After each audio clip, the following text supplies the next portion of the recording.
মহাশয়, গুরু না হলে কি হবে না? ঠাকুর সঙ্গে সঙ্গে বলছেন সচ্চিদানন্দই গুরু।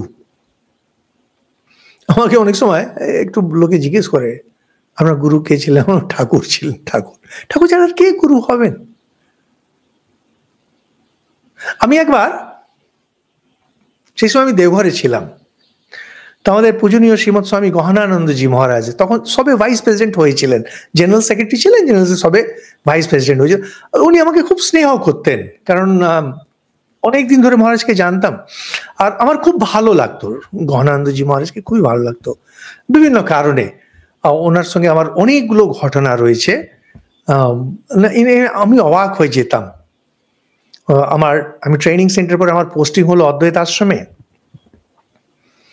তো উনি তখন পোস্টিং দিতেন আমাকে, ডেকে বললেন উহে অদ্বৈত আশ্রম দিয়ে বলছেন আমি যাচ্ছি এখন অদ্বৈত আশ্রম, চলো আমার গাড়িতে।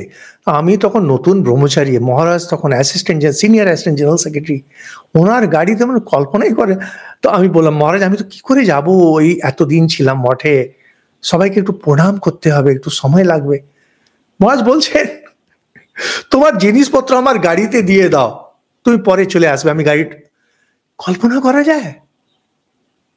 কদিন পরে তিনি জেনারেল সেক্রেটারি হলেন, তিনি বলছেন যে জুনিয়র ব্রহ্মচারীকে তোমার জিনিসপত্র আমার গাড়িতে দিয়ে দাও, আমি নিয়ে চলে যাচ্ছি, তুমি পেছন থেকে আসবে। আমি সঙ্গে সঙ্গে ওনার পা ধরে বললাম মহারাজ এরকম কথাও বলবেন, আমার পাপ লাগবে, গাড়িতে যাবে না। না মহারাজ দয়া করে এরকম বলবেন। যাই হোক ছেড়ে দিলেন। তা আমি দেওঘরে ছিলাম, মহারাজ এসেছেন, তো উনি তখন সবে দীক্ষা দিতে শুরু করেছেন, বেশি দিন হয়নি, 2 বছর হয়েছিল। তো বেশ কিছু লোক এসেছিলেন, আমি পরিচয় করিয়ে দিচ্ছিলাম, মহারাজ ইনি আপনার আশ্রিত। আপনার দিকে দুবার বলা, তুমি পাশে ডেকে কানে ফিস ফিস করে বলছেন ওরকমটি বলো না, বলবে ঠাকুরের আশ্রিত, সচ্চিদানন্দই গুরু।